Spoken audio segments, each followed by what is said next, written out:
कृष्णं नारायणं वन्दे कृष्णं वन्दे व्रजप्रियं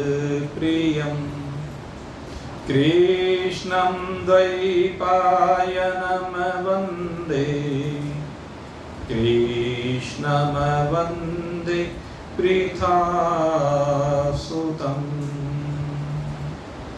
कृष्णाय वासुदेवाय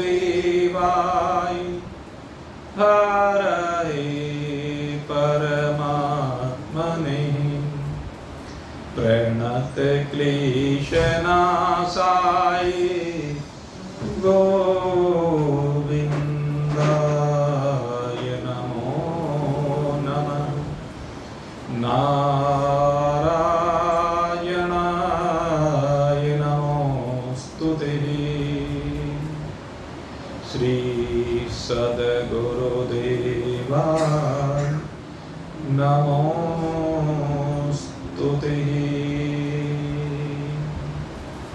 ॐ नमो भगवते वासुदेवाय। ॐ नमो भगवते वासुदेवाय। ॐ नमो भगवते वासुदेवाय। ॐ नमो भगवते वासुदेवाय। ॐ नमो भगवते वासुदेवाय। ॐ नमो भगवते वासुदेवाय। ॐ नमो भगवते वासुदेवाय। ॐ विष्णवे नमः। ॐ विष्णवे नमः। ॐ विष्णवे नमः। गामाविश्य च भूतानि धारयाम्यहम् ओजसः। पुष्णामि चौषधी सर्वः सोमो भूत्वा रसात्मकः। अहं वैश्वानरो भूत्वा प्राणिनां देहमाश्रितः। प्राणापानसमायुक्तः पचाम्यन्नं चतुर्विधम्। सर्वस्य चाहं हृदसन्निविष्टो मत्तः स्मृतिर्ज्ञानमपोहनं च। वेदैश्च सर्वैरमेव वेद्यो वेदाङ्कृतवेदविदेव चाहम्।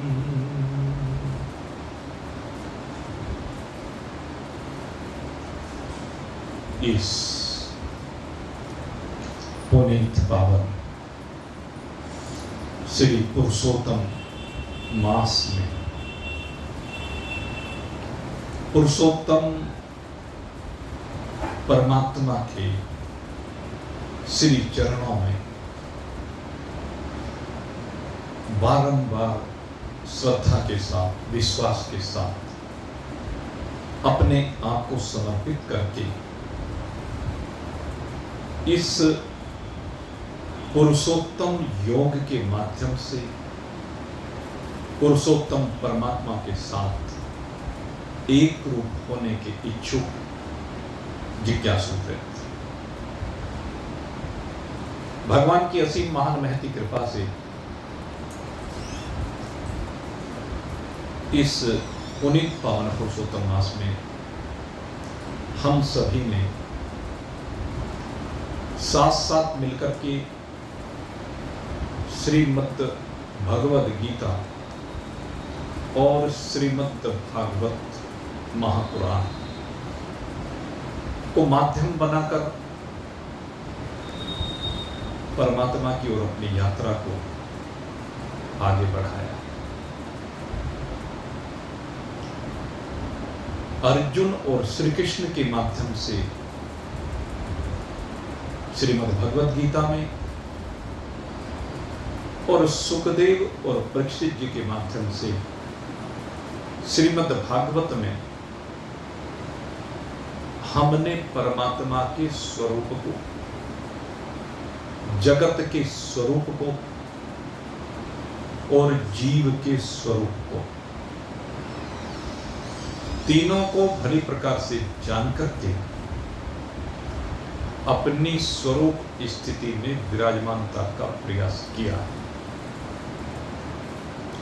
वो अलग बात है कि अपनी अपनी पात्रता के अनुसार जिन गूढ़ रहस्यों का प्रतिपादन सनकादिक ऋषियों ने और श्री सुखदेव जी ने किया है और भगवान श्री कृष्ण ने अर्जुन के सम्मुख किया है, उन गूढ़ रहस्यों को हम कितना समझ पाए और समझने के बाद कितना उस पर मनन करते हुए उसमें विराजित हो पाए, इसमें हमारी पात्रता सबसे महत्वपूर्ण होती है। और पात्रता के साथ साथ मैं कहता हूं वो तो भाई प्रारब्ध अधीन है। अब तक जितने भी शरीरों में यात्रा हुई है या अब तक जो इस शरीर में यात्रा हुई है उससे जो संस्कार मिले हैं, लेकिन सबसे बड़ी बात है पात्रता हमारी चाहे जितनी भी रही हो। असली बात क्या है कि पात्रता जितनी है उसके आधार पर क्या हमने आगे बढ़ने का प्रयास किया है। सबसे महत्वपूर्ण बात यह है, अगर यदि हम आगे बढ़ने का प्रयास करें तो करत करत अभ्यास की जड़मत हो सुचा। भगवान ने गीता जी में यही कहा, अर्जुन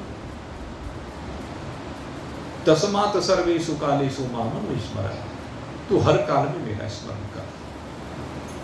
अब अर्जुन ने कहा कि यह कैसे संभव है, तो भगवान ने उस समय एक ही बात कही, अभ्यासेन तु कौन्तेय वैराग्येन च गृह्यते, कि तू अभ्यास से संयुक्त हो और वैराग्य से संयुक्त हो। क्योंकि परमात्मा प्राप्ति का सबसे बड़ा आधार वो वैराग्य है।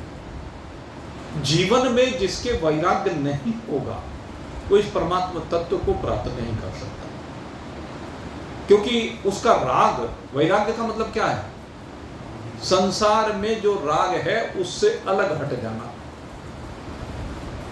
लेकिन संसार के राग से जो अलग हटा ही नहीं तो उसका परमात्मा में किस प्रकार से योग हो जाएगा।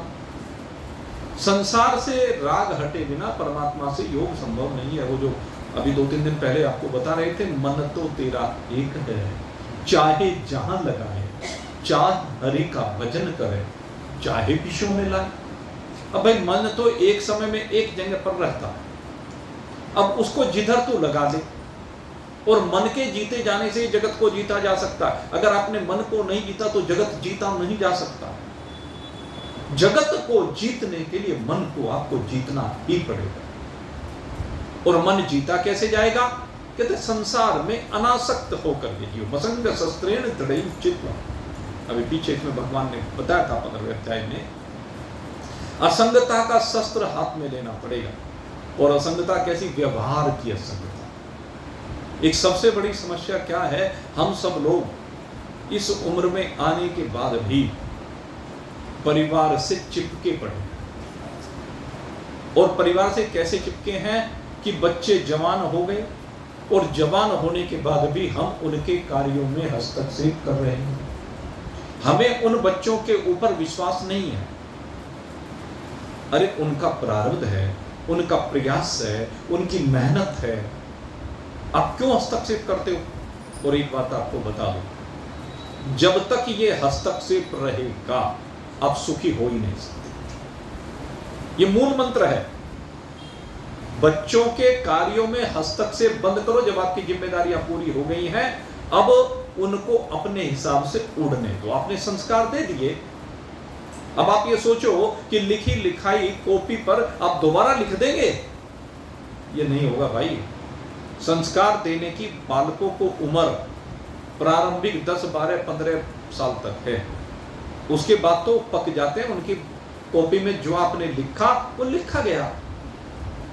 उस समय पकाने की बात है। उस समय उसे भगवान की ओर लगाने की आवश्यकता है। उस समय उसे सदाचरण की ओर लगाने की आवश्यकता है। उस समय उसके अंदर वैराग्य उत्पन्न करने की आवश्यकता है। उस समय उसे दायित्वों का बोध कराने की आवश्यकता है।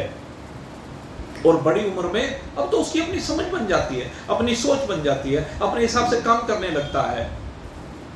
इसलिए अब आपने अपनी यात्रा को भली प्रकार से पूर्ण कर लिया है। 60 साल का मतलब रिटायरमेंट। रिटायरमेंट किससे? आसक्ति से, मोह से, ममता से, व्यापार से। हर चीज में जो आसक्ति है उस आसक्ति को अब समाप्त करो। काम तो करो लेकिन कहीं हस्तक्षेप मत करो। सहयोग तो करो लेकिन किसी के काम में डिस्टरबेंस मत करो। यह सुख का स्रोत है, सुख का आधार है। इस बात को समझ लो भाई। और जिन्होंने समझ लिया उनको ही भगवान की प्राप्ति हो सकती है। संसार में तो रहता हूं पर तलबगार नहीं, ये स्थिति होनी चाहिए। संसार में तो रहता हूं पर तलबगार नहीं हूं, और बाजार से निकला हूं पर खरीदार नहीं हूं। अब आपकी खरीदारी भाई समाप्त हो चुकी, आपका हस्तक्षेप अब समाप्त हो चुका। अब आपकी इंद्रियों ने भी जवाब दे दिया, आपका मन भी उतना काम नहीं करता। अब अंतःकरण में उतनी शक्ति सामृत नहीं रही, अब बुद्धि उतनी कुशाग्र नहीं रही, बार बार भूल जाते हो। इसलिए इंटरफेयर बंद करो। ये इंटरफेयर ही राग है। आप कहते हो कि हम तो इसके अच्छे के लिए कर रहे हैं, ये बात ठीक है, आपकी भावना बहुत अच्छी है, आप उनका भला ही चाहते हो, आप उनकी उन्नति चाहते हो, प्रगति चाहते हो। लेकिन भाई आप जो चाह रहे हो ना, वो हस्तक्षेप बहुत ज्यादा हो जाता है, और उस हस्तक्षेप को वो अब सहन नहीं करना चाहते क्योंकि उनकी सोच है। तो इस चीज को बदलिए, ये राग समाप्त कीजिए। अब अपने जीवन को भगवान की तरफ डाइवर्ट करो। आपकी कोई सुनने वाला नहीं है, ये सीधी सीधी बताते। बच्चा कब तक सुनेगा? जब तक आपके यावत वित्तोपार्जन सत तावत निज परिवारो रत पश्चादपि पश्चाद जीवत जर जर देहि वार्तम कोपि न पृच्छत गेहि। भगवान शंकराचार्य कह रहे हैं, पश्चात जीवत जर्जर देहि वार्तम कोपि न पृच्छत गेहि। भज गोविंदम भज गोविंदम गोविंदम भज मूढ़मते। कहते हैं जब तक आपकी सामर्थ्य है, इंद्रियों में, शरीर में शक्ति है, सामर्थ्य है, धन है, यावत वित्तोपार्जन सकता है तावत निज परिवार हो रखता है, तभी तक परिवार आपके साथ जुड़ा हुआ है। भाई आपका कुछ काम कर सकता है, भाई उनको टुकड़ा डालते रहो और काम करवाते रहो, ये भी नियम है। और उसके बाद पश्चात जीवत जर्जर देह। उसके बाद जब आपकी देह जर्जर हो जाती है, इंद्रियां शिथिल हो जाती हैं, आपने तो सेवा कर ली, उनसे सेवा की अपेक्षा मत कीजिए कि वो आपकी सेवा करेंगे। करते हैं, बहुत अच्छी बात है, क्योंकि कुछ श्रवण कुमार भी तो होते हैं, भगवान राम जैसे आज्ञाकारी पुत्र भी तो होते हैं, नचिकेता जैसे आज्ञाकारी पुत्र भी तो होते हैं।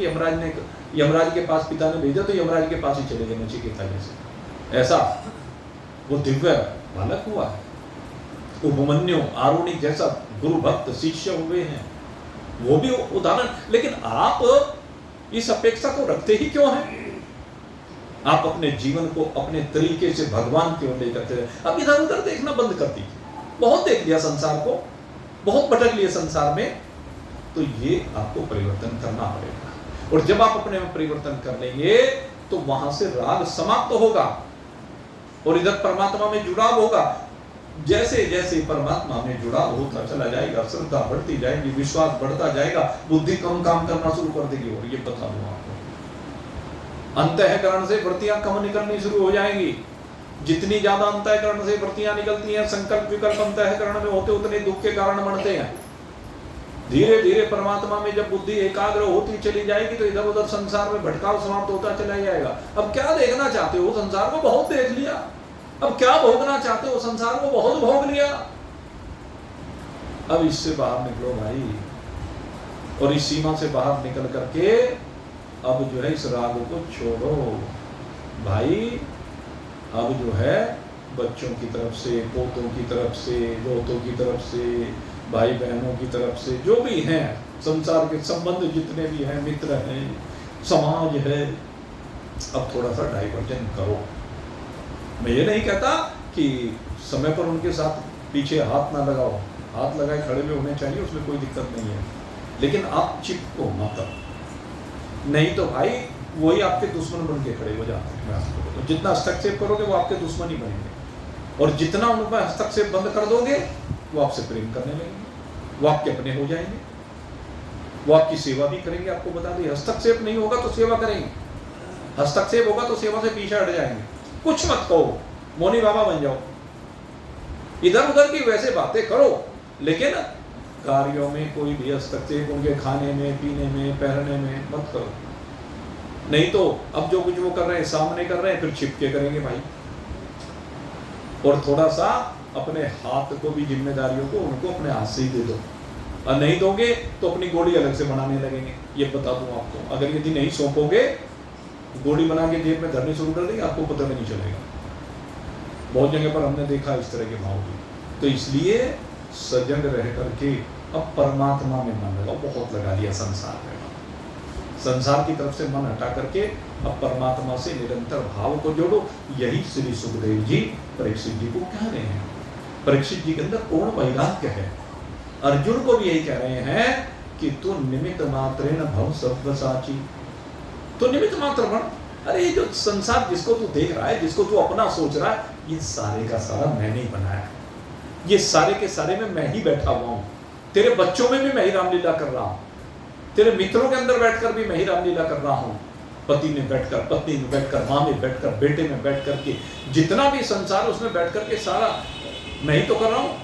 पृथ्वी की गंध भी मैं ही हूँ, जल का रस भी मैं ही हूँ, अग्नि का तेज भी मैं ही हूँ, वायु का स्पर्श भी मैं ही हूँ, आकाश का शब्द भी मैं ही हूँ, और प्रकृति के गुण भी मैं। और ये सब कुछ होते हुए भी मैं इन सबसे बिल्कुल विलग हूँ, मैं इनसे चिपका हुआ नहीं हूं। बहुत ज्यादा कहने से क्या कहना, सब कुछ मैं ही हूं। सर्व खल इदम ब्रह्म, यजुर्वेद का अंतिम मंत्र। आखिर में जाकर के सब कुछ को समेट करके एक ही बात कहती है, सर्व खल इदम ब्रह्म या सर्व खम ब्रह्म, दोनों एक ही बात है।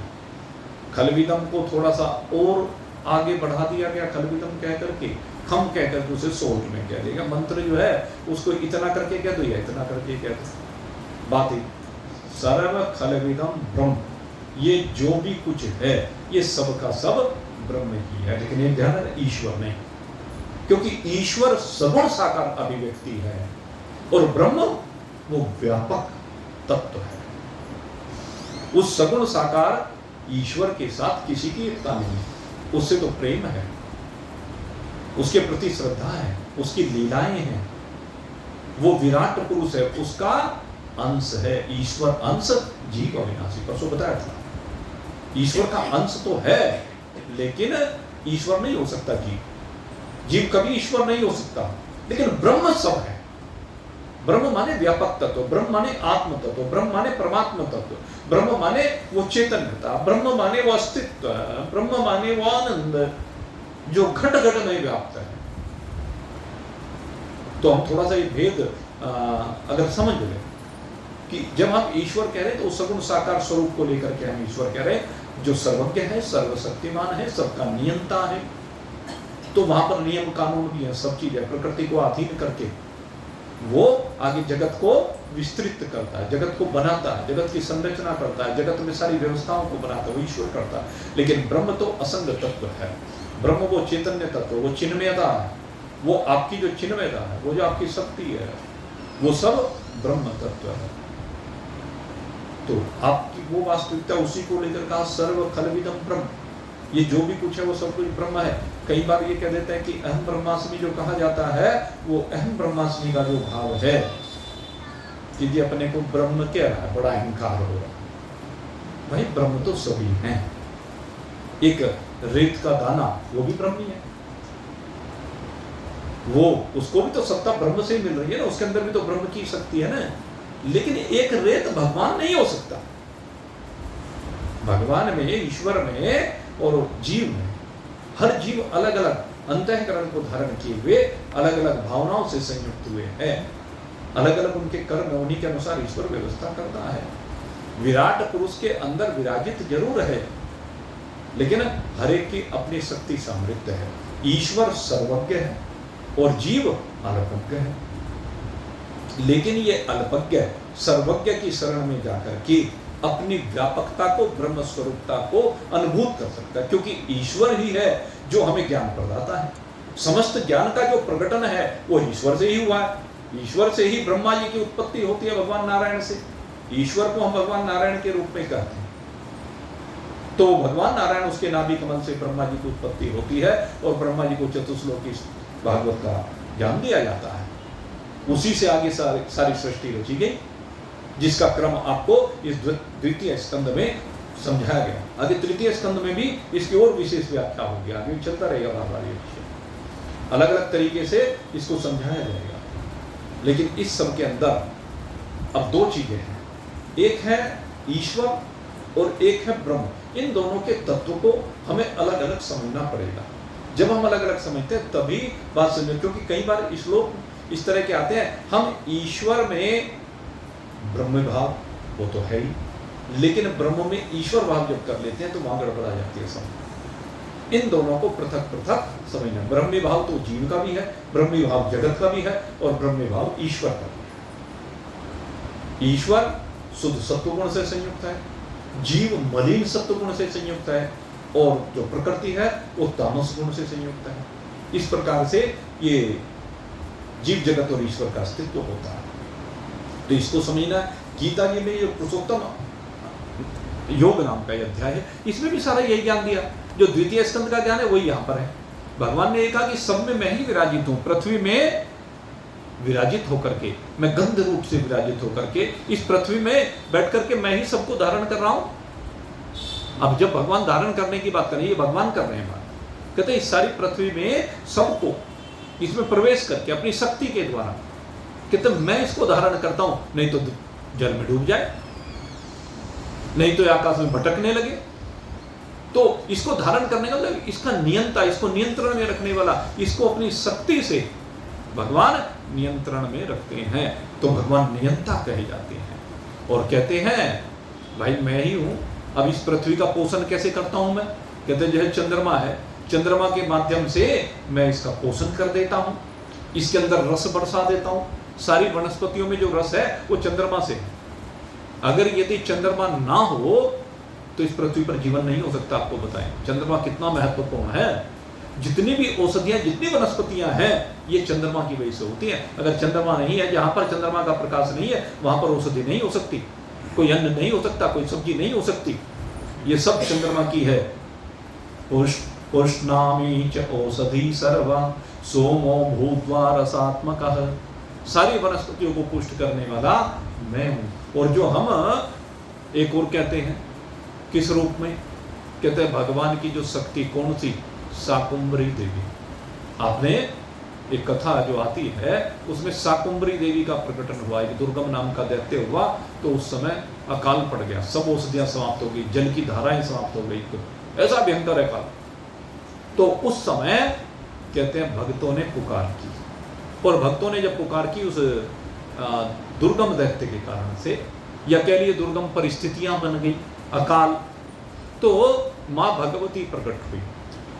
और मां भगवती किस रूप में प्रकट हुई? कहते उसका विराट स्वरूप है। ये जो भगवान के हमने विराट स्वरूप की बात की ना, वो भी विराट स्वरूप है। किस रूप में प्रकट हो जाए भगवान, कहते भगवती के रूप में प्रकट हो गए भगवान। और कैसे प्रकट हुए, कहने लगे उसके शरीर पर, इस पृथ्वी रूपी शरीर पर कह लीजिए, औषधियों का प्रकटन हो गया, झरनों का प्रकटन हो गया। ये शाकुंभरी शाक से बनी है, यानी जो शाक सब्जियां ये जो लुप्त हो गई थी, दोबारा से भगवान की ये शक्ति शाकुंभरी प्रकट हुई और इसने इन सब औषधियों को दोबारा प्रकट कर दिया, उस दुर्गम काल को समाप्त कर दिया, उस दुर्गम दैत्य को समाप्त कर दिया। और जल की जो धाराएं समाप्त हो गई थी, तो कहते जल की अनेक अनेक धाराएं, और इसीलिए उसका नाम क्या हुआ, शताक्षी। शताक्षी माने जिसकी सैकड़ों आंखें, जैसे ये इसमें पुरुष सूक्त में भी हमने दिया, और यहाँ आया था ना, सहस्त्र शीर्षः पुरुषः सहस्त्राक्ष सहस्त्रपात है स भूमिं सर्वतः स्पृत्वाद अतिष्ठत् दशांगुल। तो उसमें क्या हुआ, कहते जिसमें हजारों सिर हैं, जिसकी हजारों आंखें हैं, हजारों भुजाएं हैं, हजारों पैर हैं, हजारों भगवान के जो है सारे अंग प्रत्यंग हजारों लाखों करोड़ों असंख्य है कह लीजिए। तो हजारों कहने का तो यह है कि उससे प्रतीकात्मक होता है। तो ऐसे ही वो भगवती शताक्षी रूप में प्रकट हुई। शताक्षी का मतलब जिसकी सैकड़ों आंखें हैं। और उनसे क्या हुआ, कहते हैं ब्राह्मणों की, जब ब्राह्मणों ने पुकार, क्योंकि वेद मंत्रों के माध्यम से उन्होंने पुकार की भगवान से कि ये अकाल पड़ रहा है, सारी पृथ्वी पर जीवन समाप्त हो रहा है, आपकी बनाई हुई प्रकृति ये सारी नष्ट हो जाएगी, कोई जीव नहीं बचेगा। तो उस समय जब उन ब्राह्मणों ने पुकार की, तो उनकी पुकार को सुनकर के भगवती रूप में, शताक्षी रूप में, शाकुंभरी रूप में, ब्रह्माणी रूप में, ये वहां पर माँ भीमा देवी, भ्रामरी देवी, उनके रूप में अनेक रूपों में माँ का प्रकटन हुआ। ये माँ है, माँ माने जो पालन करती है, जो पोषण करती है, अपने हृदय से लगा करके हमें शक्ति देती है, माँ वो है। तो वो माँ शाकुंभरी का प्रकटन हुआ। ये सगुण साकारता तो भाई जो प्रकट होती है ना, एक जगह पर हमें प्रकट हुई दिखती है वो व्यापक तत्व, लेकिन एक जगह पर हम उस शक्ति की फिर उपासना कर लेते हैं। जब वो उपकार करने के लिए प्रकट हुई, तो हमने वहां पर उसकी स्थापना कर दी एक जगह पर, और एक जगह पर स्थापना करके अब हमने जब भी कोई परेशानी होती है तो वहीं जा करके उससे पुकार कर लेते हैं, क्योंकि उसी स्थान पर उन ब्राह्मणों ने एकत्रित होकर के पुकार की थी, इसलिए वो स्थान शाकुंभरी देवी के नाम से प्रसिद्ध हो गया। उन्होंने देखा भगवती का वो दिव्य स्वरूप, और वो स्वरूप तो ऐसा था, सारे पेड़ पर्वत पहाड़ सब कुछ उसी में नहीं समाये हुए थे। अच्छा, झरने जो प्रकट हुए कहां से प्रकट हुए ने? ये झरने जो हमारे पर्वत हैं इनमें से तो प्रकट हुए, यही उनकी आंखें बन गई। भगवती इस रूप में प्रकट हुई, सारी साग सब्जियां उसके शरीर पर उत्पन्न हो गई, उसने पृथ्वी रूप धारण कर लिया, वो भूदेवी के रूप में स्थित हो गई। यही तो है। और वो स्थान इसलिए हो गया कि वहीं पर उनकी प्रार्थना को सुन करके भगवान की शक्ति का प्रकटन हुआ, इसलिए वो शाकुंभरी देवी वहां पर विराजित हो गई। तो ये भाव है। तो इन चीजों को हमें समझना, पढ़ना, श्रद्धा से समझ में आता है भाई, तर्क से समझ में नहीं आता है। अब वो तो तर्क से तो बात यह है, मैं आपको बताऊं, एक बार हम वहाँ गए जयपुर, जब हमने सबसे पहला मंदिर ये यहाँ पर ये पेट्रोल पंप वाली गली में, जब इसका काम हमारा चल रहा था तो हम वहाँ पर गए। अब वो ऑर्डर दे आए, फिर हम एक बार वह मूर्ति को देखने के लिए जब हम दोबारा गए, तो दोबारा जाने में हमने क्या देखा, वो पंडित जी वहाँ पर जो है, शायद उसका नाम राम प्रसाद कुछ ऐसा ही नाम था, नाम मेरे से ध्यान नहीं, तो मीरा मूर्ति भंडार वाले, उनके हम पहुँच गए। अब हमने क्या देखा, वो पंडित जी वहाँ बाहर एक शिवलिंग रखा हुआ था, और शिवलिंग पे पैर रखे हुए उसी पे बैठा हुआ है। हमने कहा भाई, अब उस समय तो नहीं कुछ कहा, फिर वो हम अंदर गए, उसने बेचारे ने नहाने धोने का प्रबंध किया हमारा, और फिर नाश्ता पानी कराया, और उसके बाद कहने लगा ये अच्छा आप थोड़ी देर आराम करो, मैं अभी आता, मंदिर होके आता। तो वो पूजा का सामान लेकर के मंदिर में चला गया। अब मंदिर में से आया, अब हमारे से कहाँ गया। हमने कहा पंडित जी आप मूर्तियों का काम करते हो, और सुबह आके हमने जो दृश्य देखा, आप शिवलिंग के ऊपर बैठे हुए थे हैं, और अब जाके मंदिर में पूजा कर रहे हो, कौन से मंदिर में गए थे? कहने भगवान के ऊपर जल चढ़ाने गया था। मैंने कहा यहाँ तो शिवलिंग के ऊपर बैठे हुए हो और वहां शिवलिंग के ऊपर जल चढ़ाने जा रहे हो। कहने लगे दृष्टि बदलने की आवश्यकता है। कहते ये जो है यहाँ जो है ये तो सारा पत्थर है, हमारी दुकान में जो रखा हुआ है वो सारा पत्थर है। पत्थर पर कारीगरों ने काम किया, करें वो पत्थर पे बैठे हो तो सारे काम करते हैं, उनका तो काम यही है। वो तो बीडीपीपी के भी ये मूर्तियां बनाते हैं, अब उनको आप रोक लोगे? वो कारीगर तो जैसे है ही, उन्होंने अपनी कारीगरी को पत्थर में प्रकट कर दिया, पत्थर को एक मूर्ति का रूप दे दिया। चलो उन्होंने भगवान नहीं बनाया। यहां हमारी जो दुकान में रखे हुए वो भगवान नहीं है, भगवान तो मंदिर में है। कहने लगे जब आप इन मूर्तियों को लेकर के जाओगे ना, इन मूर्तियों को ले जाकर के विधि पूर्वक वेद मंत्रों के साथ आह्वान करोगे, जैसे हमने द्वादश ज्योतिर्लिंग का इसमें चारों वेद का पारायण कराया हमने, तो वो वेद मंत्रों के साथ भगवान की पूजा की, उनका आह्वान किया गया, पंडित लोग बुलाए गए, जो विधान शास्त्रों में वर्णित है उस विधान के अनुसार उसमें प्राण प्रतिष्ठा की है। तो जो प्राण प्रतिष्ठा की प्रक्रिया होती है उसके बाद ही हमारी श्रद्धा, हमारा विश्वास उस शक्ति को वहां पर ला करके विराजित करता है, और वो शक्ति फिर अपनी कृपा भक्त की श्रद्धा के अनुसार उसके ऊपर बरसाती है। और वो शक्ति ये जरूरी नहीं कि वही है, कहते आपके घर में भी हो जाती है। शक्ति तो सर्वव्यापक है, हरिव्यापक सर्वत्र समाना, लेकिन प्रेम अति प्रकट हो ही में जाना। घर में बैठ के कितना पूजन करते हो, उस बहाने से मंदिर में जाकर के भगवान से अपनी जाकर के मन की कह लेते हो, भगवान की पूजा अर्चना कर लेते हो, भगवान के आगे रो लेते हो। इधर उधर रोने से क्या फायदा है? मैं तो इसीलिए कहता हूँ, जब अगर यदि कोई ज्यादा दिक्कत है जाके भगवान के सामने रो, वो तो सर्वज्ञ है, सर्वांतर्यामी है, सबकी जानते। जब उसके पुकार करोगे, जितने भी महान पुरुष हुए हैं, जब भी कभी किसी भक्त के ऊपर दिक्कत आई तो उसने भगवान से तो पुकार की है। संसार को कहोगे तो वो तो भाई रो के तो आपसे सुन लेगा और हंस के फिर उड़ाएगा, और भगवान आपको रोते हुए को देख करके द्रवित हो जाएंगे और अपनी कृपा करेंगे। इस बात को समझिए, क्योंकि हरि जो है वो कहते हैं कि मैं ही सर्वस्व चाहम हृदय सन्निविष्टो मत्त स्मृतिर्ज्ञानम अपोहनम च वेदैश्च सर्वैरहमेव वेद्यो वेदांकृत वेद विदेव च हम। कहते मैं ही तो हूं सब प्राणियों में, सबके अंदर बैठा हुआ हूं, सारी क्रियाओं को करने वाला मैं ही हूं। ये जो पृथ्वी से औषधियों की बात की, चंद्रमा ने अनेक अन्न की उत्पत्ति की, रस डाला, उसके बाद जीवों ने इसको ग्रहण किया, ग्रहण करने के बाद कहने उसको पचाना, ये सारा काम भी मैं ही करता हूं। और मैं सबके हृदयों में बैठा हुआ हूं, अंतर्यामी रूप से बैठा हुआ हूं। आपकी जितनी स्मृति है ना, जितना आपका ज्ञान है ना, वो सबका सब मुझसे ही है, मेरी शक्ति से ही आपके अंदर ये शक्ति आ रही है। और अपोहनम च है, अपोहन क्या है? अपोहन माने जो हमारी बुद्धि है, बुद्धि में बहुत से संशय होते हैं, विप्रिय होते हैं, विपरीत भावनाएं बन जाती हैं। कहते हैं उन सब का समाधान करने वाला मैं ही हूं। और कहते हैं जो चारों वेद हैं, वेदों का जो ज्ञान है उन वेदों के द्वारा जानने वाला मैं ही हूं। किस रूप में? द्वाविमहो पुरुषो लोके क्षरश्चक्षर एव च क्षरः सर्वाणि भूतानि कूटस्थोक्षर उच्यते। कहते संसार में दो प्रकार के पुरुष हैं, एक है विनाशी और एक है अविनाशी। कहते विनाशी क्या है?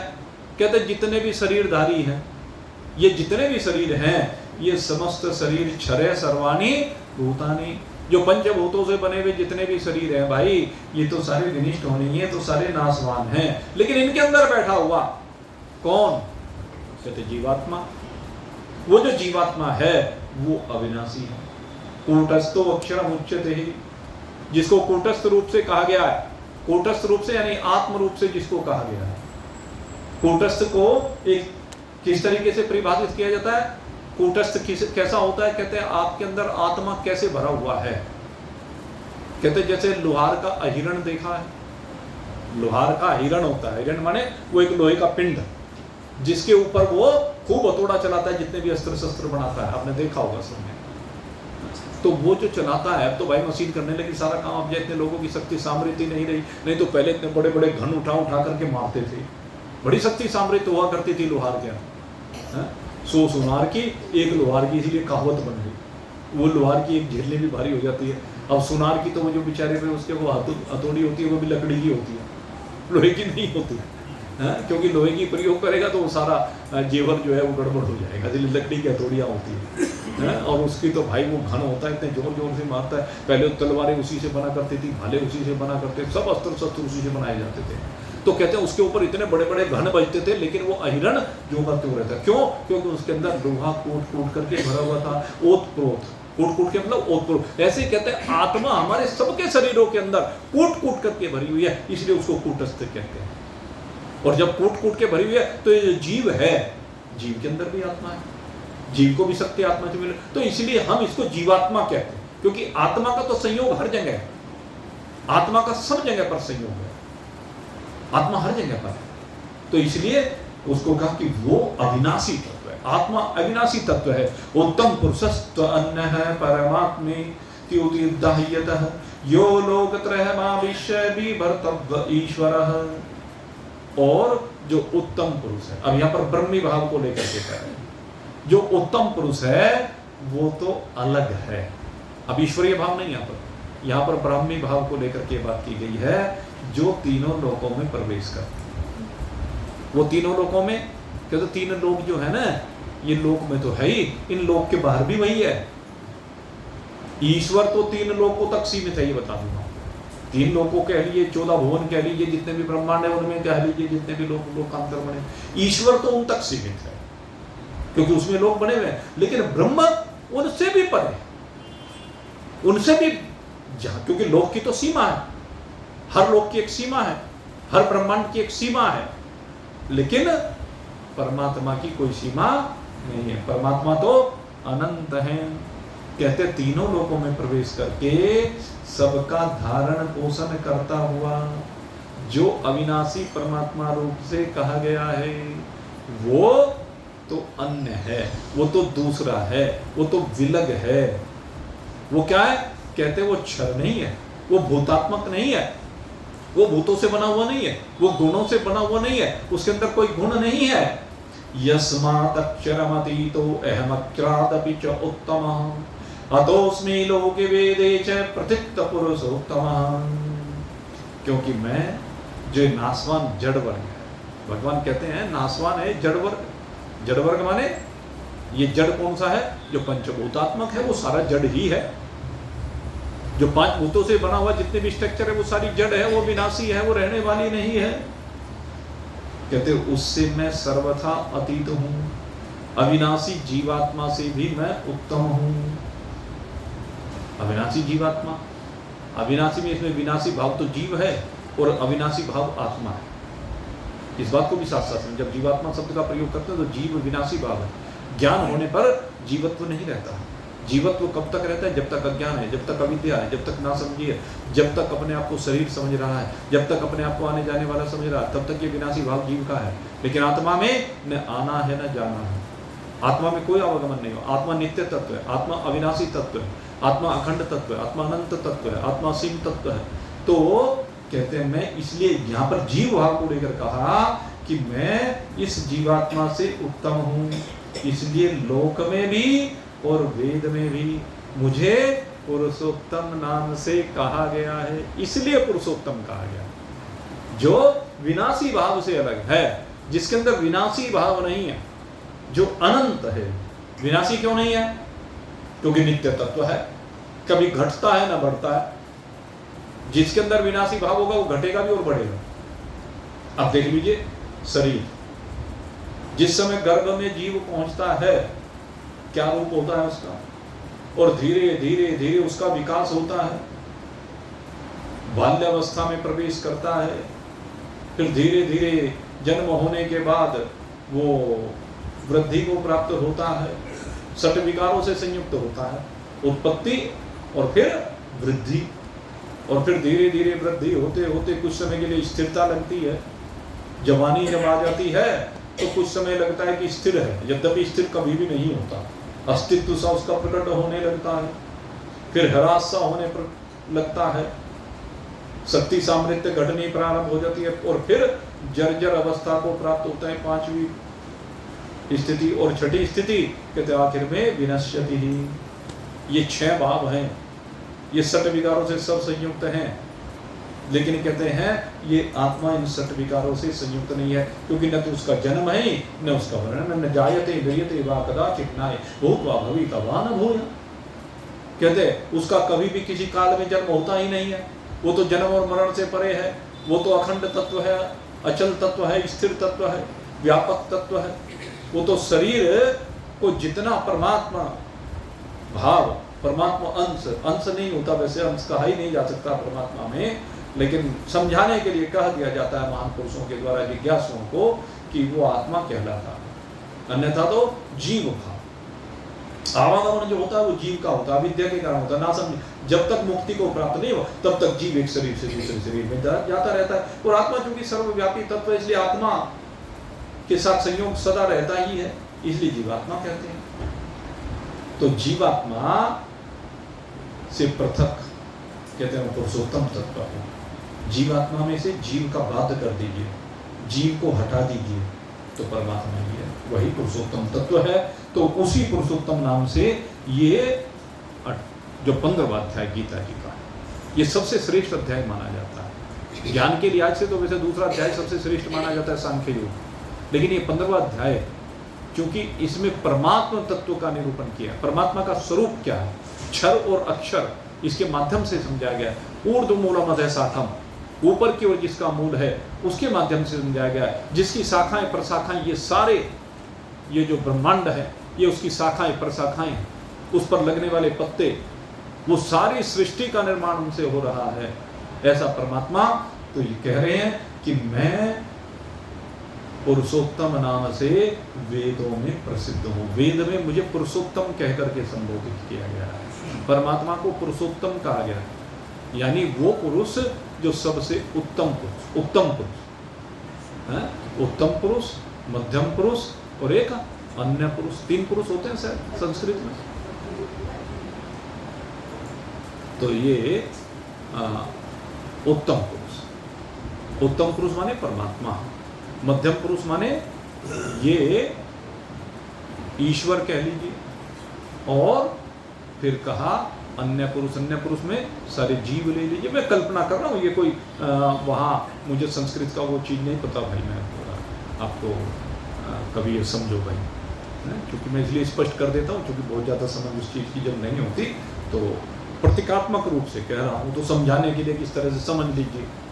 तो सबसे उत्तम जो पुरुष है वो परमात्मा, जो अनंत है, असीम है, सत्य है, चित्त है, आनंद है, घन है, निराकार है, निर्गुण है, अविनाशी है, असीम है, अपार है, अखंड है, दृष्टा है, साक्षी है, केवल्य है, चिन्मय है। यह है हमारा वास्तविक स्वरूप। इसको कहा वो उत्तम तत्व। यो मामेव सम्मूढ़ो जानाति पुरुषोत्तमम् स सर्वविद भजति मां सर्वभावेन भारत। कहते हैं जो ज्ञानी पुरुष, जो महान पुरुषों की शरण में जाकर के इस क्षर और अक्षर के ज्ञान को प्राप्त कर लेता है, और इसको प्राप्त करके फिर इस विनाशी तत्व से, इस विनाशी भाव से अपने आप को बाहर निकाल लेता है। वो जान जाता है कि मेरा ये जो विनाशी भाव है ये नहीं है भाई, ये तो झूठा है, ये तो मिथ्या है, ये तो छलावा है। कैसा है ये? कहते हैं पंचभूतात्मक शरीर भाव ये कैसा है? कहते हैं तो मरीचि जल सन्निभम, मरीचि जल सन्निभम, मरीचि जल मृग मरीचिका के जल को कहते हैं। मृग मरीचिका का जल कैसा होता है कि रेगिस्तान, उसमें आजकल गर्मी पड़ रही है तो रेगिस्तान का रेत भाई बड़ा तप जाता है, और रेगिस्तान में अब तो भाई बहुत सुविधाएं हो गई। पहले रेगिस्तान में कोई सुविधाएं नहीं हुआ करती थी, विशेष रूप से जल की, दूर दूर तक कहीं जल नहीं होता था, और अगर यदि कहीं प्रयास करके किसी ने कुआं खोद भी लिया, खुद जाते थे कुएं, लेकिन कुएं खुदने के बाद भी होता क्या था, जब रेत के तूफान आते थे फिर रेत भर जाता था। ऐसा बुरा हाल था रेगिस्तान में, तो वहाँ जीवन ही संभव नहीं होता था। तो एक मृग गलती से पहुंच गया गर्मी का मौसम, अब वो गर्मी के मौसम में बड़ी प्यास लगी मृग को, अब देखा सामने, अरे सामने वो जल ही जल दिख रहा है, समुद्र रह रहा है, लगा उसको। वो सोचा चलो भाई प्यास बुझाने के लिए उस ओर बढ़ा जाए। अब बढ़ा तो जैसे जैसे वो आगे बढ़ता जाता है, खूब दौड़ लगा ली, लेकिन वो सागर उससे दूर होता गया, जल उससे दूर होता गया। अब क्यों दूर होता गया? क्योंकि वहां पर जल है ही नहीं, वहां तो रेत है। जल था ही नहीं, रेत था। अब रेत में सूरज की किरणें पड़ने से वो जल भासने लगा। सूरज की जब किरण पड़ती है तो उसमें हमें जल भासता है। सड़क पर भी कई बार आप देखते हैं, जब गाड़ी में बैठकर जाते हैं हम लोग, तो हम देखते हैं कि वहां पर हमें जल भासने लगता है। अरे बाद में कर लेंगे इसका। तो अब वो है तो रेत, लेकिन भासता जल है, तो इसी को कहते हैं मृग मरीच का जल। और वो मृग वहीं पर उस रेत में दौड़ते दौड़ते आखिर में जयराम जी की हो जाती है। इसे कहते हैं, बस यही हमारा है। हम सुख को सारे संसार में ढूंढते फिरते हैं, सारी जिंदगी ढूंढते फिरते हैं। कितने जन्म हो गए सुख को ढूंढते ढूंढते, विचार करके सुख को ढूंढते ढूंढते अपने करोड़ों जन्म धारण कर लिए। 84 लाख योनि में कभी कुछ बन जाए, कभी कुछ बन जाए, कभी कुछ बन जाए, अपने अपने प्रारब्ध के अनुसार कुछ न कुछ बनते चले जाते, लेकिन सुख मिलके नहीं दिया। मिलके क्यों नहीं दिया? क्योंकि जहां ढूंढ रहे हैं वहां सुख है ही नहीं। कहां है सुख? ना सुख पंडित पोथिया, ना सुख भूप भये, सुख है बीच विचार में, संतों शरण गए। सुख कहां है? कहते हैं संतों की शरण में जाकर के परमात्मा तत्व का विचार करके उस परमात्मा तत्व में जब हम विराजित हो जाते हैं, तब उस आनंद स्वरूप परमात्मा के साथ एक रूप होते हैं, तो वो सुख होता है। क्योंकि वो नित्य सुख होता है। वो परमानंद प्राप्त जब हो जाता है, वो सुख आकर के फिर कभी जाता नहीं है। और जब वो सुख आ जाता है, दुख कभी छू भी नहीं सकता है, क्योंकि दुख हमारे मन की परिस्थिति से है। और जब वो मन ही अमना हो जाए तो फिर कौन सा दुख छुए? परिस्थितियां प्रतिकूल आती है, शरीर के लिए आती है, मुझे आत्मा के लिए क्या अनुकूलता और क्या प्रतिकूलता। मैं आत्मा तो सदा ही सम हूं। आत्मा का भाव क्या है? आत्मा सदा ही सम है। आत्मा में विषमता है ही नहीं भाई, इस बात को समझिए। यही बात समझा रहे हैं कि जो उत्तम पुरुष है, आप जब उसको जान जाते हैं, जो ज्ञानी मुझे जान जाता है, वो पुरुषोत्तम रूप से जान जाता है, तब वो पुरुष सब प्रकार से मुझ वासुदेव का ही भजन करता है। वासुदेव यहाँ पर ईश्वरीय भाव। जब हम ब्राह्मी भाव में स्थित हो जाते तो ईश्वर की कृपा, क्योंकि ज्ञान सारा ईश्वर ने दिया। ईश्वर को ही अपने स्वरूप का बोध है कि मेरी वास्तविकता ब्रह्म तत्व है। यही ईश्वर हमें बोध कराते हैं कि आप सबकी वास्तविकता भी ब्रह्म है। उस तत्व में ही विराजित होना है, तो हमें ईश्वर की उपासना करनी है। जब तक ईश्वर की उपासना नहीं करेंगे, ईश्वर की उपासना के बगैर हम अपने स्वरूप में विराजित नहीं हो सकते। इसलिए मुझ वासुदेव परमेश्वर को ही भजता ही। इति गुह्यतमं शास्त्रमिदं मुक्तं मया नघ, एतत् बुद्ध्वा बुद्धिमानश्च याति कृतश्च भारतः। हे अर्जुन, हे निष्पाप अर्जुन, हे परीक्षित, ये अति उत्तम रहस्य युक्त गोपनीय शास्त्र। देखो एक चीज और है इसमें, ये 15वां अध्याय चल रहा है, अभी 3 अध्याय और शेष हैं गीता जी में। लेकिन भगवान यहीं पर कह देते हैं, इस 15वें अध्याय को पूरा शास्त्र बता दिया भगवान ने। कहा कि हे निष्पाप अर्जुन, इस प्रकार यति रहस्यमय गोपनीय शास्त्र मेरे द्वारा कहा गया, और इसको तत्व से जानकर मनुष्य ज्ञानवान हो जाता है, कृतार्थ हो जाता है। यहीं पर एक तरह से उन्होंने कह दिया यही सारा शास्त्र, और है भी वही। शास्त्र के द्वारा हमें क्या जानना है? शास्त्र के द्वारा परमात्मा को ही तो जानना है, और इसमें परमात्मा को जाना है। और परमात्मा के नाम का ही एकमात्र अध्याय है ये, जो परमात्मा के नाम से है, पुरुषोत्तम योग। अब पहला अध्याय विषाद योग है, अर्जुन विषाद योग। दूसरे में संख्या आ जाता है, फिर कर्म आ जाता है, फिर कर्म संन्यास योग आ जाता है। इसी प्रकार से अध्याय हमारे आगे बढ़ते चले जाते हैं। उन सब में अलग अलग चीजें जुड़ी हुई है। कहीं आत्म संयम योग है, कहीं पर अक्षर योग आ जाता है, कहीं पर भक्ति योग आ जाता है, विश्व दर्शन आ जाता है? इसी तरह से अलग अलग ज्ञान विज्ञान योग है, मतलब सबके नाम अलग अलग हैं। अंत में मोक्ष संन्यास योग है, सबसे अंतिम अध्याय। अभी इससे पहले, इस पुरुषोत्तम मास से पहले गीता जी तो 4 साल में परिपूर्ण हुई है, लगभग 4.25 साल में। उसमें यही तो था अंत में, मोक्ष संन्यास योग। लेकिन भगवान ने एकमात्र ये अध्याय 18 अध्याय में है जो भगवान के नाम से पुरुषोत्तम योग, क्योंकि इसी को शास्त्र कहा गया। भगवान ने यहीं पर कह दिया, ये गोपनीय शास्त्र। यद्यपि 18वें अध्याय में फिर वही बात कही, उसमें समग्र को लेकर कहा, लेकिन ये 15वां अध्याय अपने आप में एक शास्त्र है। इसीलिए मैं कहता हूँ सर्वश्रेष्ठ अध्याय है, क्योंकि पुरुषोत्तम परमात्मा के स्वरूप का वर्णन करता है। पुरुषोत्तम परमात्मा की प्राप्ति कैसे होती है उस बात को हमें बताता है। तो ये यहीं पर अब भगवान ने इस अध्याय को विश्राम दिया। ओम तत्सदिति श्रीमद्भगवद गीता उपनिषत्सु ब्रह्म विद्यायां योग शास्त्रे श्री कृष्णार्जुन संवादे पुरुषोत्तम योगो नाम पंचदशोऽध्याय। हरि ओम तत्सत्, हरि ओम तत्सत्, हरि ओम तत्सत्।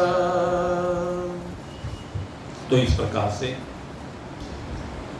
ये इस मास में आपके सामने, इस पुरुषोत्तम मास में पुरुषोत्तम तत्व को निरूपित करने का हमारे द्वारा भी पूर्ण प्रयास किया गया। जितनी शक्ति सामर्थ्य पात्रता थी उसके अनुसार, और जितना संभव था, क्योंकि भाई हरि अनंत, हरि कथा अनंत, कहा ही सुनाई बहुत अभी सत्संग था। संतों ने अनेक अनेक प्रकार से कहा, एक ही विषय को पता नहीं कितना विस्तार संतों ने दिया है। तो उसका एक तिल मात्र अंश इस वाणी के माध्यम से इस पुरुषोत्तम मास में आप तक पहुंचा। और मैं कहता हूं ये तिल मात्र अंश भी अगर ये आपने ग्रहण कर लिया, जो पिंड है सो ब्रह्मांड है, क्योंकि जो तिल में है, बेटे ऐसे चुप, ए बच्चों चुप, बोलना नहीं। तो तिल में भी वही है जो समग्र में है। समग्र और तिल दोनों एक ही हैं ब्रह्म रूप से। आप उस स्थिति में विराजमान हो, हमारी तो यही कामना है, और इसी कामना को लेकर के निरंतर ये प्रयास जारी रहता है। लगभग आप ये समझ लीजिए भाई 17-18 साल हो गए शायद, जब से ये दैनिक सत्संग चल रहा है, 17-18 साल से। और उससे पहले सत्संग तो पहले भी चलते रहे हैं, कथाएं तो चलती रही हैं, लेकिन 17-18 वर्ष से ये दैनिक सत्संग चल रहा है। और इसमें केवल एक ही भाव है कि कल्याण हो, सब अपने स्वरूप में विद्यमान हो, माया के बंधन से बाहर निकलें। यही शुभकामना आपके लिए सदा रहती है। आज इस पुरुषोत्तम मास का पर्यवसान हो रहा है अमावस्या तिथि के साथ, क्योंकि पुरुषोत्तम मास का जो प्रारंभ होता है वो अमावस्या के बाद प्रतिपदा तिथि से होता है, और अमावस्या पर ही इसका विश्राम होता है। क्योंकि पुरुषोत्तम मास में पहले 15 दिन उस महीने के लिए जाते हैं और फिर 15 दिन बाद के लिए जाते हैं। तो बीच का जो होता है ये मतलब शुक्ल पक्ष से प्रारंभ होता है और कृष्ण पक्ष की समाप्ति पर परिपूर्ण होता है। आज अमावस्या तिथि है। वैसे तो जो पितृ पूजन होगा वो कल होगा, क्योंकि सुबह 8:23 तक अमावस्या है कल। आज दिन में अमावस्या आ गई थी सुबह, तो कल 8:23 तक है अमावस्या। उसके बाद फिर से ये पुरुषोत्तम मास तो मतलब 8:23 पर परिपूर्ण हो जाएगा सुबह। इसीलिए आज विश्राम दिया जा रहा है। और फिर आगे भाई अग्रवा धाम की क्योंकि तैयारी भी है, जो हमारे पास कल का दिन बच गया परसों, तो फिर भाई भगवान के उस धाम में जहाँ माता महालक्ष्मी 2 बार प्रकट हुई। महाराजा अग्रसेन जी इतने दिव्य महान पुरुष हुए कि 2 बार साक्षात लक्ष्मी जी प्रकट हुई। और लक्ष्मी जी, वैसे तो वो रहस्य की बात वहीं पर मैं बताऊंगा, क्योंकि उस रहस्य का भी आज तक शायद बहुत कम लोगों को मालूम है। आपने भगवान शिव के तो अर्धनारीश्वर स्वरूप को सुना है, लेकिन शायद लक्ष्मी जी के स्वरूप के बारे में नहीं सुना होगा। वहाँ उस स्वरूप को बताऊंगा किस प्रकार से एक ही साथ दोनों का प्रकटन एक ही शरीर में हुआ है। ये वो धाम है, एकमात्र धाम जहाँ पर माता महालक्ष्मी ऐसे दिव्य स्वरूप में प्रकट हुई जिसकी किसी ने आज तक उस स्वरूप की कल्पना भी नहीं की होगी, जो भागवत में वर्णित है। भागवत में जब मैंने पढ़ा मुझे को बड़ा आश्चर्य, मुझे भी नहीं पता था, लेकिन जब मैंने अध्ययन किया और उस श्लोक को पढ़ा जो जिस समय माता प्रकट हुई, तो मेरी आंखें खुल गई। ये क्या? फिर मैंने उसके ऊपर बहुत चिंतन किया, कई दिन तक मैं उसके ऊपर चिंतन करता उस श्लोक के ऊपर। तो उसका रहस्य है आपको 18 तारीख को, भगवान ने चाहा तो 18 तारीख को खुलेगा वो रहस्य। 17 तारीख से वहाँ पर कथा है, 18 तारीख को वो रहस्य आपके सामने खोलेंगे। लक्ष्मी जी का वो दिव्य स्वरूप आज तक आपने कहीं देखा नहीं होगा, वो दिव्य स्वरूप जिसका वर्णन करेंगे। और फिर 3 बार कुल मिला करके लक्ष्मी जी का प्रकटन हुआ है, 2 बार अग्रवा धाम में और 1 बार यमुना के किनारे। उस जगह का वर्णन नहीं आता कहाँ वो लक्ष्मी जी का प्रादुर्भाव। तीसरी जब महाराजा अग्रसेन जी ने संन्यास लिया और संन्यास लेने के बाद आखिर में भगवान के लोक की ओर, तो माता लक्ष्मी ने वहाँ पर तीसरी बार प्रकट होकर के उनको आशीर्वाद दिया। क्या वो सब कथा वहाँ पर होगी, जो लोग वहाँ पर जा रहे हैं वो सब इसका श्रवण करेंगे। और जो यहाँ पर हैं उनके लिए भी भाई वो हम ग्रुप पे डालते रहेंगे, यूट्यूब पर प्रयास करेंगे जैसा संभव होगा, तो यहाँ भी वो आप लोग उसको सुन सकते हैं। और आपकी जो नहीं जा पा रहे हैं, किन्हीं कारणों से अपनी परिस्थितियाँ हैं, उनकी सबकी शुभकामनाएं हमारे साथ हैं तो हम जानते ही हैं, क्योंकि हृदय से आप सब वहाँ पर विराजित रहेंगे, भले शरीर से विराजित ना रहें, क्योंकि हमें पता है, क्योंकि बार बार फ़ोन चलता रहता है, उसमें बताते रहते हैं। तो ये बड़े भाव की बात है, बड़े भाग्य की बात है कि ऐसे शुभ स्थल पर हमें ये कथा करने का अवसर मिलेगा, कथा सुनने का अवसर मिलेगा। मैं आप सबके लिए बहुत बहुत शुभकामना करते हुए अब यहीं पर इस पुरुषोत्तम मास के विषय को यहीं पर विश्राम दे रहा हूँ। और आप सबके लिए पुनः भगवान से बहुत बहुत शुभकामना कि वो आपके ऊपर कृपा करें। जो पुरुषोत्तम तत्व का वर्णन किया गया है, उस पुरुषोत्तम भाव में आप एक रूपता को प्राप्त हो, आपका तादात्म्य हो पुरुषोत्तम परमात्मा के साथ, इन्हीं शुभ भावों के साथ। बोलिए सच्चिदानंद भगवान की जय।